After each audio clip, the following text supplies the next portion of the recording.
बेटी। अनिल को अभी अभी उसकी माँ केतकी ने बताया कि उसकी पत्नी मेघा माँ बनने वाली है, तो वो खुशी से फूला नहीं समाता और सीधा अपनी पत्नी के पास जाकर उससे कहता है, मेघा, मेघा, क्या जो माँ ने कहा वो सही है? हाँ सही कहा माँ जी ने, आप पापा बनने वाले हैं। मैं बता नहीं सकता मेघा, मैं कितना खुश हूँ। अब जल्दी से मुझे एक बेटा दे दो। बेटा? और अगर बेटी हुई तो? नहीं मेघा, मुझे बेटा ही चाहिए और तुम मुझे बेटा ही दोगी। लेकिन बेटा होगा या बेटी, ये हमारे हाथ में नहीं है अनिल। मेघा की बात सुनकर अनिल सोच में पड़ जाता है। अगले दिन केतकी और अनिल मेघा को एक डॉक्टर के पास लेकर जाते हैं। डॉक्टर साहब, मेरी पत्नी माँ बनने वाली है, तो हमें वो। अरे अनिल जी, आप परेशान ना हो, हमारे यहाँ आपकी पत्नी का अच्छा इलाज होगा। नहीं नहीं डॉक्टर साहब, वो बात नहीं। असल में हम आपसे जानना चाहते थे कि हमारी बहू लड़के को जन्म देने वाली है या लड़की को। केतकी जी, ये कैसी बात कर रही हो आप खुद भी फंसोगी और हमें भी फंसाओगी। डॉक्टर साहब प्लीज़, हमारा ये काम कर दो। आप तो बस मुंह खोलो, जितने रुपए मांगोगे उतने ही मिल जाएंगे। अनिल जी, जन्म से पहले बच्चे का लिंग बताना कानूनी अपराध है। आप खुद तो जेल में बंद होगे, साथ में मेरा हॉस्पिटल भी बंद करवाओगी। सबकी बात सुनने के बाद मेघा कहती है, अनिल, माँ जी, आप दोनों को ज़रूरत क्या है ये सब पता करने की? चलो यहाँ से। देखो डॉक्टर कितना गुस्सा हो रहा है। बहू तो चुप कर, थोड़ा इस डॉक्टर की खुशामद कर लेंगे तो क्या पता ये मान ही जाए। केतकी और अनिल बार बार डॉक्टर से रिक्वेस्ट कर रहे थे।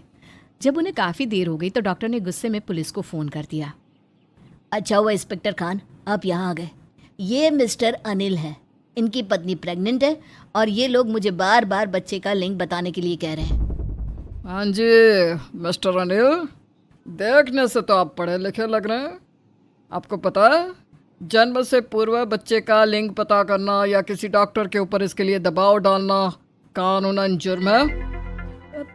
इंस्पेक्टर साहब, हमारे लिए ये पता करना बहुत ज़रूरी है कि मेरी पत्नी लड़के को जन्म देने वाली है या लड़की को। डॉक्टर साहब तो हमारी सुन नहीं रहे। आप ही हमारी मदद कर दो, बदले में आप जो कहेंगे आपको वही मिलेगा। अबे ओए, तुझे पता है एक पुलिस वाले को रिश्वत देने के जुर्म में मैं तुझे अभी अंदर कर सकता हूँ। पहले तूने डॉक्टर शेखर को भी रिश्वत देने की कोशिश की। तू और तेरी माँ बार बार बच्चे के लिंग की जांच के लिए बोल रहे हो। तुम दोनों को पता है इसके लिए तुम्हें 3 से 5 साल तक की जेल हो सकती है और 10,000 से 1 लाख तक का जुर्माना लग सकता है। अरे बेटा, हम तो डॉक्टर साहब से ऐसे ही बोल रहे थे, हमारा कोई मकसद नहीं है इसके पीछे। हमें माफ़ कर दो बेटा, हम अभी अपने घर चलते हैं। अभी तो मैं तुम दोनों को छोड़ रहा हूँ, लेकिन अगर आगे मुझे कभी भी पता चला कि तुम दोनों ने और कहीं जाकर यह हरकत की है तो मैं तुम दोनों पर ऐसे ऐसे चार्ज लगाऊंगा कि जिंदगी भर जेल में चक्की पीसोगे। इंस्पेक्टर खान दोनों को वार्निंग देकर छोड़ देते हैं। केतकी और अनिल घर आकर बात करते हैं। माँ, मुझे तो लगता नहीं कि कोई भी डॉक्टर हमारी मदद कर सकता है। वो इंस्पेक्टर खान ने आपकी उम्र का लिहाज कर लिया, नहीं तो आज तो हमारे ऊपर केस ही हो जाता। बेटा, अब मैं कहीं भी नहीं जाने वाली। बुढ़ापे में जेल चक्की मैं तो नहीं पीस सकती, इसलिए बेहतर यही होगा कि हम इंतज़ार कर लेते हैं। जब बच्चे का जन्म होगा तो खुद ही पता चल जाएगा कि बेटी है या बेटा। अनिल और केतकी बच्चे के जन्म का बेसब्री से इंतजार करते हैं।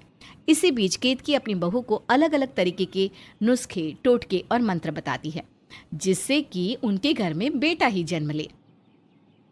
बहू, आज मैं पहाड़ी वाले बाबा के पास गई थी।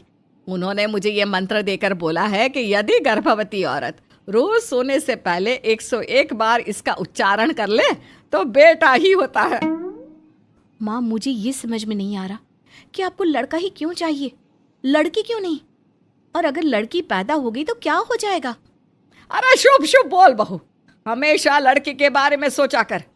तेरी सोच का ना बच्चे पर बहुत असर पड़ेगा। थोड़ी देर बाद अनिल वहां आता है। मेघा, मैं तुम्हारे लिए एक ऐसा टोटका लाया हूँ जिससे हमारे घर लड़का ही होगा। टोटका? अनिल, तुम इतने पढ़े लिखे हो, तुम कब से इन फालतू की बातों पर विश्वास करने लगे? सब कुछ विश्वास करने से ही होता है। तुम भी इस टोटके पर विश्वास करो, देखना जरूर बेटा होगा।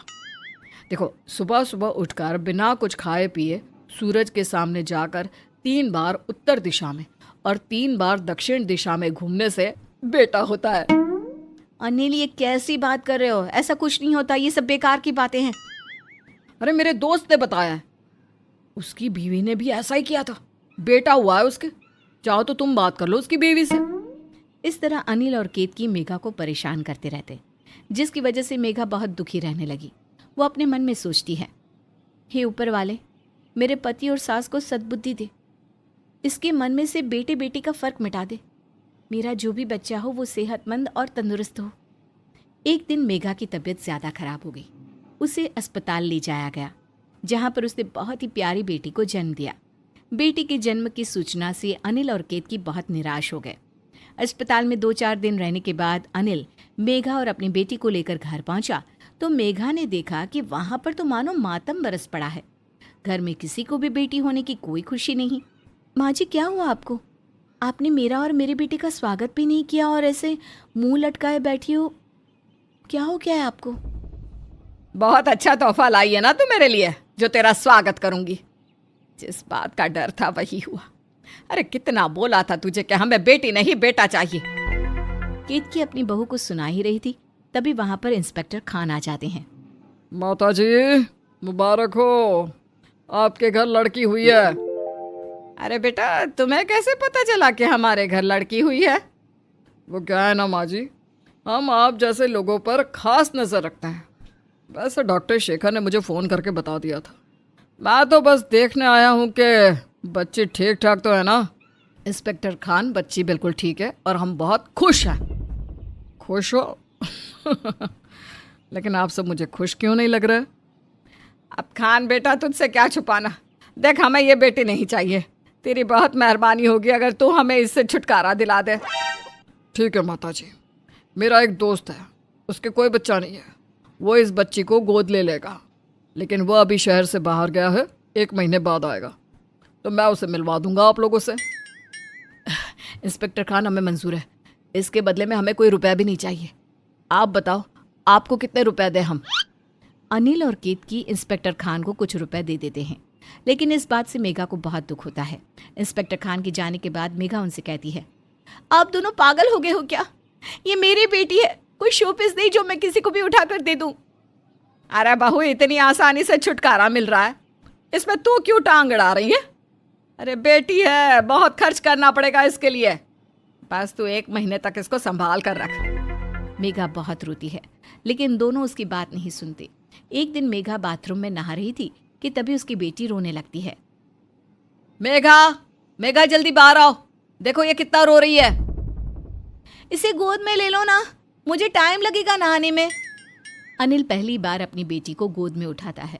उसके पूरे शरीर में खुशी की लहर दौड़ जाती है। ऐसा एहसास उसे पहले कभी महसूस नहीं हुआ था। उसने अपनी बेटी का प्यारा सा चेहरा देखा तो उसके होठों पर मुस्कान आ गई और बच्ची उसकी गोद में आती ही चुप हो गई। ये क्या हो रहा है? मुझे इतना सुकून पहले कभी नहीं मिला। इतने में मेघा नहाकर बाहर निकलती है तो अनिल उससे कहता है, मेघा ये बात रो रही थी, लेकिन मेरी गोद में आते ही चुप हो गई। छोटे बच्चे अपने माँ बाप की गोद पहचान लेते हैं। मेघा बच्चे को ले लेती है। अनिल वहाँ से चला जाता है और अपनी बेटी के बारे में सोचता रहता है। एक दिन अनिल के चाचा का बेटा रोहित अपनी 5 साल की बेटी के साथ उनके घर आता है। अरे रोहित भाई, आप आइए आइए, कैसे आना हुआ? अनिल, मैंने सुना है तुम्हारे यहाँ लक्ष्मी आई है, तो मैं बस आ गया तुम्हें मुबारकबाद देने। अच्छा, तो इसलिए आए हो। चलो अच्छा किया आप आ गए। और ये आपकी बेटी है? बहुत प्यारी है। हाँ, प्यारी भी है और मुझे प्यार भी बहुत करती है। ये मुझे अकेले कहीं नहीं जाने देती, हर समय मेरे साथ लगी रहती है। तो आप परेशान नहीं होते क्या? अरे यार, परेशानी कैसी, मुझे तो अच्छा लगता है। पता है, जब मेरी बेटी ने मुझे पहली बार पापा बोला था वो मेरी ज़िंदगी का सबसे अच्छा और यादगार दिन था। तुम देखना, जब तुम्हारी बेटी तुम्हें पापा बोलेगी ना तो तुम्हें बहुत अच्छा लगेगा। ये सुनकर अनिल पालने में लेटी अपनी छोटी सी बेटी को देखने लगा। अगले दिन अनिल अपने एक दोस्त ऋषि के साथ कहीं जा रहा था कि तभी उसका दोस्त उससे कहता है, अनिल रुको यार, मुझे अपनी बेटी के लिए कुछ खरीदना है। अनिल और ऋषि दुकान के अंदर जाते हैं। ऋषि अपनी बेटी के लिए सुंदर सी फ्रॉक लेता है और अनिल से कहता है, अनिल, तुम्हें कुछ नहीं लेना अपनी बेटी के लिए? हाँ लेना तो है, लेकिन क्या लूँ समझ में नहीं आ रहा। वो बहुत छोटी है ना अभी। रुक यार, मैं तेरी मदद करता हूँ। अनिल अपनी बेटी के लिए बहुत सारे खिलौने और कपड़े खरीदता है। अनिल जब अपनी बेटी के लिए सामान खरीद रहा था तो उसे बहुत खुशी हो रही थी। वो सारा सामान लेकर अपने घर जाता है तो मेघा अपने पति का ये रूप देखकर बहुत हैरान होती है। इसी तरह से एक दिन अनिल अपने घर की बालकनी में खड़ा था। उसके सामने वाले घर में रहने वाला जतिन उससे कहता है, अनिल कैसे हो? तुम्हारी बेटी कैसी है? सब ठीक है यार, तुम बताओ। तभी जतिन की बेटी उसके पास आकर उसे अपने हाथों से चिप्स खिलाती है और जतिन भी उसे अपने हाथों से चिप्स खिलाता है। तब जतिन अनिल से कहता है, मेरी बेटी मुझे बहुत प्यार करती है। खाने की कोई भी चीज़ अपने हाथ से नहीं खाती, मेरे हाथों से ही खाना होता है उसे। और मुझे भी अपने छोटे छोटे हाथों से खिलाती है। क्यों बच्चा? अनिल जतिन की बात सुनकर मुस्कुराने लगा। वो अंदर गया तो उसकी बेटी बेड पर लेटी थी। उसने बहुत प्यार से अपने बेटी को अपने हाथों में ले लिया। अपने पिता की गोद में आते ही बच्ची मुस्कुराने लगी। अपनी बेटी की प्यारी सी मुस्कान देखकर अनिल का दिल पिघल गया और उसकी आंखों से आंसू टपकने लगे। अब 1 महीना खत्म होने में कुछ ही समय रह गया है। क्या अनिल अपनी बेटी को किसी और को दे देगा या फिर अपनी बेटी के लिए अपनी माँ से लड़ जाएगा?